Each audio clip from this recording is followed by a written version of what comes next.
ఏదో చింత చచ్చినా పులుపు జావలేదని చెప్పి పాతకాలపు సామెత ఒకటి ఉంది. అది కరెక్ట్‌గా జగన్మోహన్ రెడ్డికి కరెక్ట్‌గా సెట్ అవుద్ది. ఎందుకంటే పాపం అధికారం పోయి అసెంబ్లీలో అడుగు పెట్టే ధైర్యం లేక, పక్క రాష్ట్రంలో బెంగుళూరు ప్యాలెస్‌లో తలదాచుకుంటూ, చక్కగా విహారయాత్రకు వచ్చినప్పుడు నెలకొకసారో, 2 సార్లు ఆంధ్రప్రదేశ్ వచ్చి ఒక 2 ప్రెస్ మీట్లు పెట్టి దమ్మనే వెనక్కి తిరిగి స్పెషల్ ఫ్లైట్ ఏసుకొని బెంగుళూరు వెళ్ళిపోవడం జగన్మోహన్ రెడ్డికి అలవాటు. పాపం అలాంటి జగన్మోహన్ రెడ్డి అంటే ఓటమి వల్ల బహుశా 151 సీట్ల నుంచి 11 సీట్లకు పడిపోవడం అనేది మానసికంగా ఎవరినైనా కొద్దిగా దెబ్బతీస్తుంది. కాదని నేను అనను. బహుశా ఆ ఇబ్బంది వల్లేమో కంట్రోల్ తప్పుతున్నాడు. జగన్మోహన్ రెడ్డి మాట అనేది కంట్రోల్ తప్పుతున్నాడు. ఏకంగా ఐపీఎస్, ఐఏఎస్ అధికారులను వాడు, వీడు అంటూ ఏకంగా ఏకవచనంతో సంబోధిస్తున్నాడు. సాధారణంగా ఎవరున్నా పేరు పెట్టి మాట్లాడతారు, లేదా ఐపీఎస్, ఐఏఎస్ అని చెప్పి మాట్లాడతారు సాధారణంగా. సరే గారు, సార్ అని రెస్పెక్ట్ ఇవ్వకపోయినా పేరు పెట్టి మాట్లాడతారు. కానీ ఇక్కడ మాత్రం పేర్లే ఉండవు. వాడెవడో గోపీనాథు, వీడెవడో త్రిపాఠి. ఐపీఎస్ని డీజీ ర్యాంక్ ఉన్నటువంటి ఐపీఎస్ అధికారుల్ని, సీనియర్ ఐపీఎస్ అధికారుల్ని వాడు వీడు అనటం. అది కూడా రాష్ట్రానికి చెందిన ఐపీఎస్ని.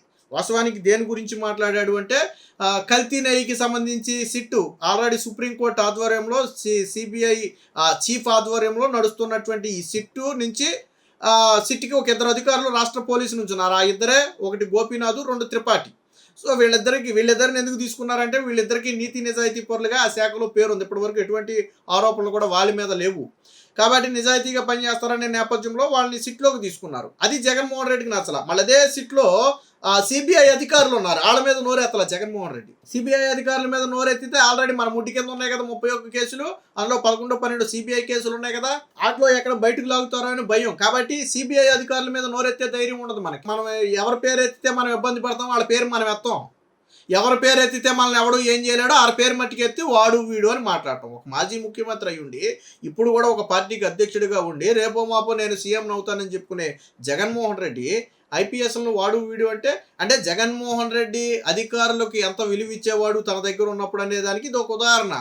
నువ్వు అధికారంలో లేకుండా 11 సీట్లకు పడిపోయినప్పుడే ఇంత అహంకారంతో వాడు వీడు అన్నావంటే నువ్వు సీఎంగా ఉన్నప్పుడు వాళ్ళని ఎంత దారుణంగా అవమానించావో. అందుకేనేమో బహుశా ఎల్వి సుబ్రహ్మణ్యం కావచ్చు, తర్వాత మధ్యలో వెళ్ళిపోయినటువంటి గౌతమ్ సవాంగ్ కావచ్చు, వీళ్ళందరూ బహుశా సరే సవాంగ్ని పక్కన పెడితే పాపం ఎల్వి సుబ్రహ్మణ్యాన్ని దారుణంగా అత్యంత అవమానకరంగా సిఎస్ నుంచి తీసేశారు. ఒక రాష్ట్రానికి అత్యున్నత అధికారి అయినటువంటి సిఎస్ని తన కింద అధికారి చేత లేఖించి తప్పించేశారు. అంటే నీ దగ్గర అధికారులు ఎంత దారుణమైన అవమానాలకు గురయ్యారో దీన్ని బట్టి అర్థమవుతుంది. నీకు పవర్ లేదు, 11 సీట్లు వచ్చినాయి, ప్రతిపక్ష హోదా కూడా పూర్తిగా లేదు, రేపు అది వస్తుందో రాదో తెలీదు, సీఎం అనేది కలే, అయినా కానీ నువ్వు ఇలా మాట్లాడుతున్నావు అంటే గతంలో చంద్రబాబు గారు కూడా మాట్లాడారు. ఆయన ఏమనేవాడు, పోలీస్ అధికారులు జాగ్రత్తగా ఉండాలి, ఆ పోలీస్ అధికారులు అద్దు మేరొద్దు, తర్వాత ఇబ్బంది పడతారు, అలా మాట్లాడాడు. అంతేగాని వాడెవడో వీడెవడో ఏంటి లాంగ్వేజ్. ఐపీఎస్ అధికారిని పట్టుకుని వాడు వీడునా, ఇది మన సంస్కారమా? ఇదే మన ఫస్ట్ క్లాస్ స్టూడెంట్, ఇదే మనకు నేర్పింది. రాజకీయాల్లో విలువలంటే గెలవచ్చు, ఓడిపోవచ్చు, అందులో తప్పులేదు. రాజకీయాల్లో గెలిపోవడం సహజం. ఓడిపోయినప్పుడు ఒకలాగా, గెలిచినప్పుడు ఒకలాగా. అంటే జగన్మోహన్ రెడ్డికి ఎడ్డం ఎంత స్ట్రాంగ్ అంటే ఐపీఎస్ అధికారి ఏం చేశారు, వాళ్ళు వీళ్ళ ప్రమేయం ఏమన్నా ఉందా, రాష్ట్ర ప్రభుత్వ ప్రమేయం ఏమన్నా ఉందా? వాళ్ళని సెలెక్ట్ చేసుకున్నది కేంద్ర ప్రభుత్వం. కేంద్ర సిబిఐ అధికారులు పలానా వ్యక్తులు కావాలని వాళ్ళకి అనుకూలంగా ఎవరైతే నీతిగా నిజాయితీగా పనిచేస్తారో వాళ్ళు కావాలని తీసుకున్నారు. దానికి రాష్ట్ర ప్రభుత్వానికి ఏంటి సంబంధం, దానికి అధికారికి ఏంటి సంబంధం? అంటే ఈ జగన్మోహన్ రెడ్డి గతంలో సిబిఐ జేడీని కూడా పాపం రిటైర్ అయిపోయాడు తీసుకుని, ఆయన కూడా అదే రకంగా విమర్శించారు ఆ రోజుల్లో అత్యంత దారుణంగా. సీనియర్ ఐపీఎస్లను జగన్ వాడు వీడు అంటూ దూషించాడు. ఐపీఎస్లకు రాజకీయాలను అంటగట్టి తలా తోకాలేని ఆరోపణలు తెగపడ్డాడు. తిరుమల కల్తీ లడ్డూలో కల్తీ నెయ్యి కేసులో దర్యాప్తులో భాగంగా టీటీడీ చైర్మన్ భూమాన కరుణాకర్ రెడ్డి, జగన్ చిన్నాన్న వైవి సుబ్బారెడ్డిని సిబిఐ జేడీ నేతృత్వంలోని సిట్ ఇటీవల ప్రశ్నించింది. ఇదే పెద్ద తప్పు అన్నట్లుగా మాట్లాడాడు. బసవతారకం ట్రస్టుకు సంబంధించిన ఒక కార్యక్రమంలో సీఎం చంద్రబాబు సతీమణి భువనేశ్వర్తో కలిసి ఏపీ పొల్యూషన్ బోర్డు డైరెక్టర్గా ఉన్నటువంటి కృష్ణయ్య పాల్గొన్న ఫోటోను చూపిస్తూ వీడి బంధువే వాడెవడో గోపీనాథ్ అంట. అంటే ఆ విశాఖ రేంజ్ డిఐజీగా ఉన్నటువంటి గోపీనాథ్ అనే వ్యక్తి ప్రస్తుత పొల్యూషన్ బోర్డు డైరెక్టర్గా ఉన్నటువంటి కృష్ణయ్యకు బంధువు అంట.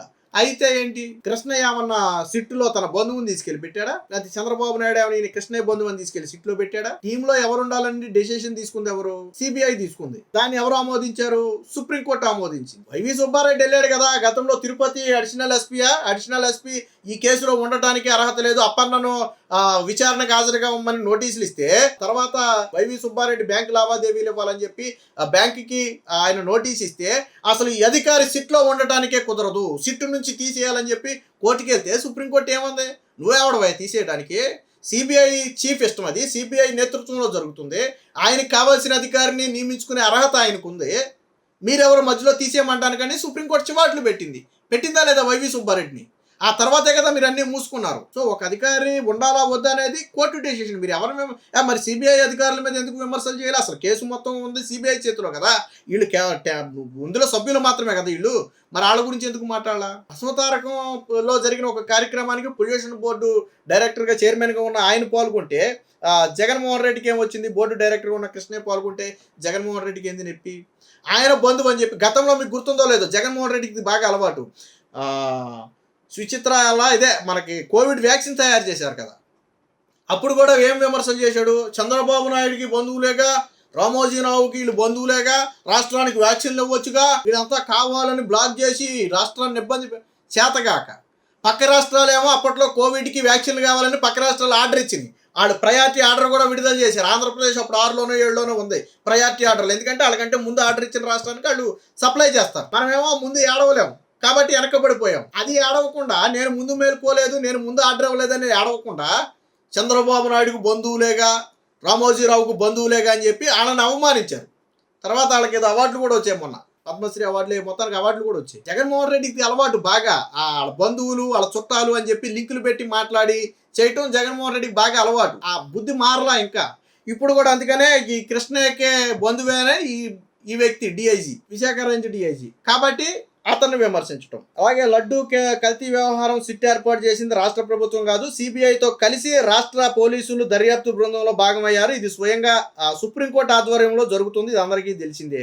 అయితే ఏపీ కేడర్ ఐపీఎస్ అధికారులుగా త్రిపాఠితో పాటు గోపీనాథ్ శెట్టి సభ్యులుగా ఉన్నారు. విషయం ఏంటంటే వైవి సుబ్బారెడ్డి పిటిషన్ ఆధారంగానే సుప్రీంకోర్టు ఆదేశం, అసలు నాకు రాష్ట్ర ప్రభుత్వం మీద నమ్మకం లేదు, కేంద్ర సంస్థలతో దర్యాప్తు చెయ్యండి అని పిటిషన్ వేసిందే బాబాయ్ సుబ్బారెడ్డి, సుబ్బారెడ్డి పిటిషన్ ఆధారంగానే కదా సిట్ వేసింది. అందులో ఫుడ్ సేఫ్టీ అధికారులు ఉన్నారు, కేంద్రం నుంచి సిబిఐ అధికారులు ఉన్నారు, రాష్ట్రం నుంచి ఉన్నారు. మరి మీ బాబాయ్ తప్పు లేదా? ఆ రోజు అడిగింది మీరే కదా, ఇప్పుడు ఎందుకు గొడ్డలు చీల్చుకుంటున్నారు? సిబిఐ అధికారుల పేర్లు ప్రస్తావిస్తే తనపై ఇప్పటికే ఉన్న 11 కేసుల్లో ఇబ్బంది పడాల్సి వస్తుందన్న భయంతో ఏపీ కేడర్ అధికారులపై జగన్ విషం చిమ్మారు. జగన్ పార్టీకి చెందిన పిన్నెల్లి సోదరులు ఎన్నికల్లో చేసిన వీరంగం వీడియోతో సహా బయటపెట్టింది.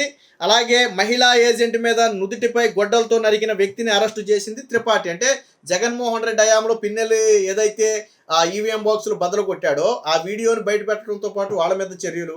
ఒక టీడీపీ మహిళా కార్యకర్త నుదుటి మీద గొడ్డలతో నరికితే ఆ నిందితుల్ని అరెస్టు చేసింది త్రిపాఠి. కాబట్టి జగన్మోహన్ రెడ్డికి నచ్చలేదు, ఆ కక్షతోనే కావచ్చు ఆయన మీద వీరంగం చేశాడు.